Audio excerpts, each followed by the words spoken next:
So, while scrolling through Facebook today, I came across something that I honestly can't believe passed me by. This story first came around in May of last year, but the cancer of feminism has become so commonplace that even something this atrocious blended right in with the rest of the background noise I had long ago tuned out.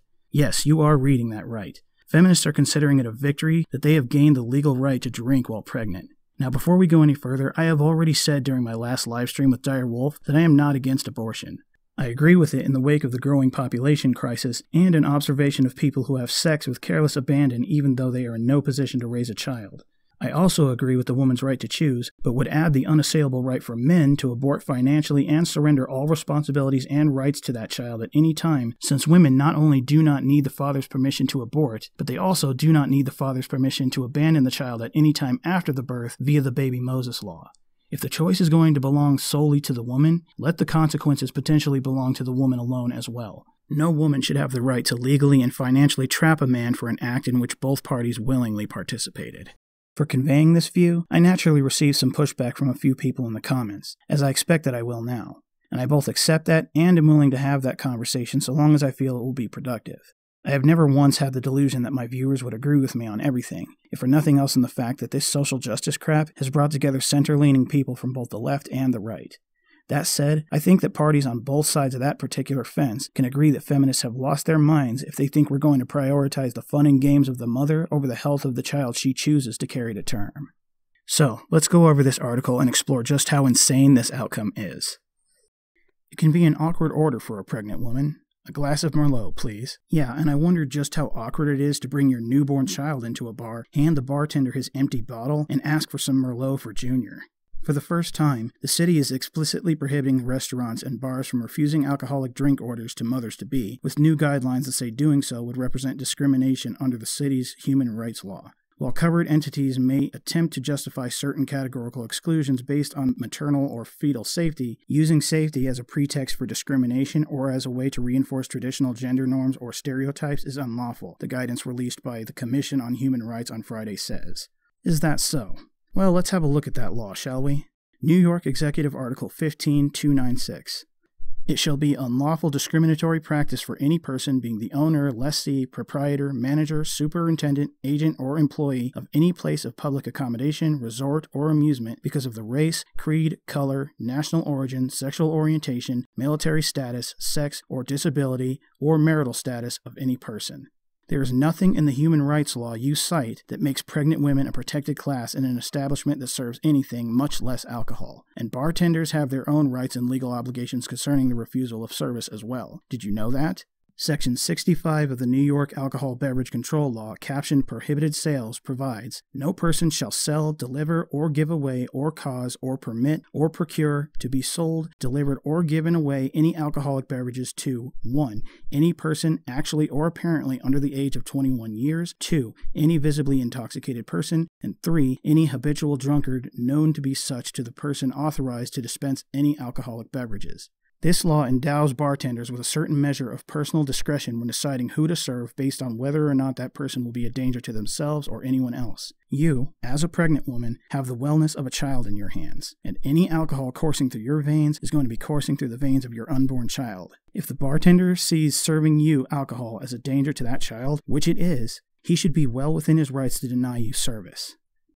That would also apply to foods deemed risky during pregnancy, such as raw fish or soft cheese. But it's alcohol consumption by pregnant women that has long driven the touchiest debates over private etiquette and public policy. At least 18 states have laws that regard the use of intoxicants by pregnant women as child abuse, according to a survey by ProPublica.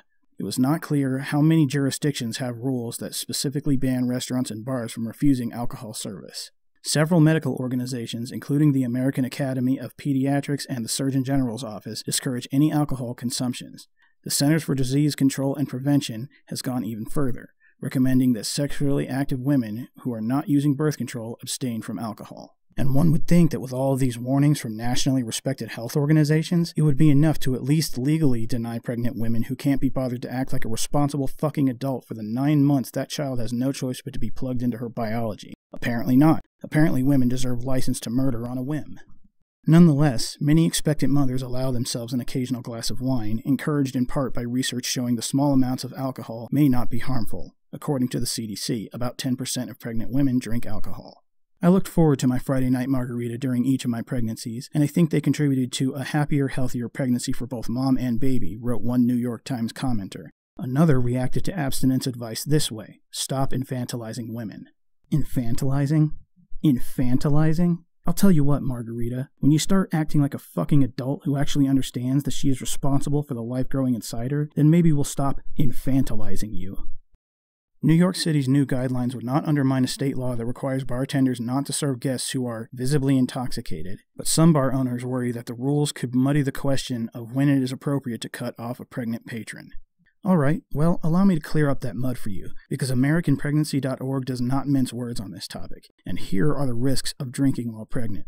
The effects of fetal alcohol syndrome include mental retardation, malformations of the skeletal system and major organ systems, specifically the heart and brain, inhibited growth, central nervous system complications, poor motor skills, mortality, and difficulty with learning, memory, social interaction, attention span, problem solving, speech, and/or hearing.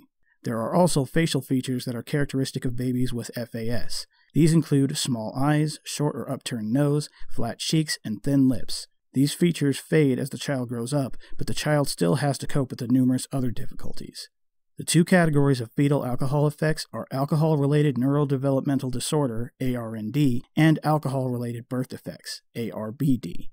ARND describes the mental and behavioral impairments such as learning disabilities, poor school performance, poor impulse control, and problems with memory, attention, and/or judgment.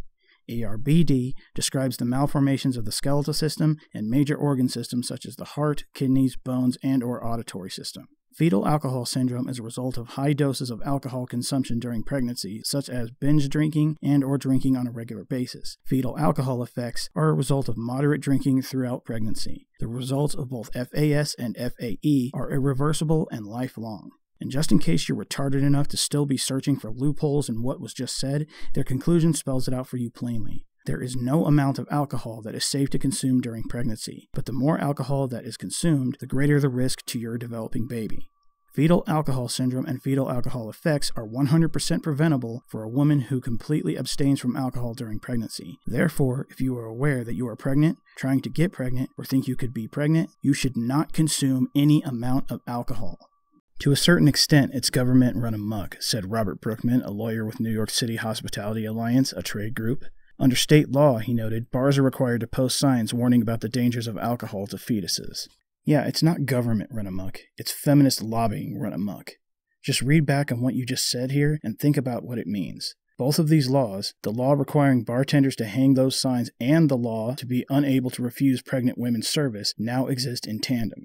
Do you understand how insane that is? That's like requiring a gun store to hang a sign discouraging suicide and then requiring them to sell to customers who come in tears saying that they intend to use their purchase to commit suicide.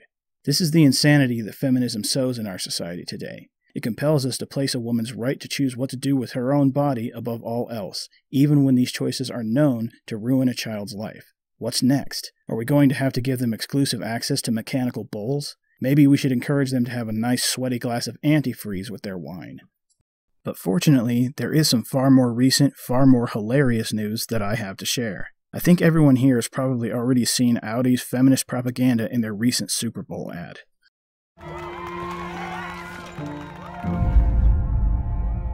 What do I tell my daughter? Do I tell her that her grandpa's worth more than her grandma?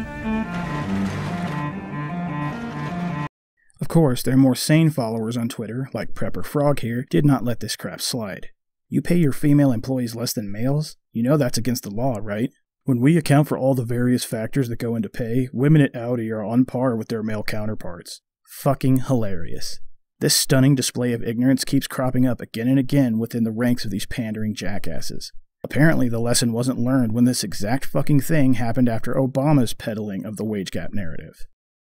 I want every child to grow up knowing that a woman's hard work is valued and rewarded just as much as any man's. So to anyone who says 77 cents on the dollar sounds pretty close to equal, I say, your math is bad. You wouldn't like it if your vote only counted in 3 out of 4 elections. President just cited a figure of women making 77 cents on the dollar compared to men.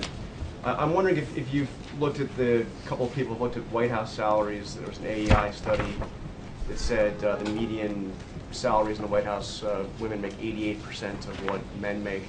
And I think PolitiFact had a similar study back during the campaign. How do you explain what appears to be a wage gap here at the White House? Well, I would say a couple of things about this. We know that closing the gender wage gap is a key part of our economic agenda, women's agenda, and here at the White House, equal pay legislation deems that there should be equal pay for equal work, and that's what we have. I believe it was Sargon of Akkad who first brought this up, but apparently it bears repeating, because these idiots still aren't getting the message. The CONSAD Research Corporation already examined this issue at the behest of the U.S. Department of Labor, showing exactly why no economist takes the wage gap seriously. And here is their telling conclusion. Although additional research in this area is clearly needed, this study leads to the unambiguous conclusion that the differences in the compensation of men and women are the result of a multitude of factors, and that the raw wage gap should not be used as the basis to justify corrective action. Indeed, there may be nothing to correct. The differences in raw wages may be almost entirely the result of the individual choices being made by both male and female workers. As much as you like to think yourselves paragons of feminist virtue and your equal pay of women, the wage gap you see in your own company is representative of the wage gap at large in the United States in terms of both the statistical averages and the reasons behind them. You are not fighting a pervasive evil. You are slurping up the feminist Kool-Aid and hilariously destroying your own PR in the process. And yet, I can't help but wonder just how many more corporate giants are going to make fools of themselves in this manner before you feminist halfwits finally get the message. Thanks for watching, guys. If you like what you saw here, have a look at my other videos and leave me your thoughts in the comments. If you support my message, then please like, favorite, and subscribe. If you'd like to help this channel improve, you can reach out to me on Twitter or on Facebook with any suggestions. And if you'd like to support me more directly, please consider following me on Patreon, links in the description. Thanks again, and I'll catch you all in my next video.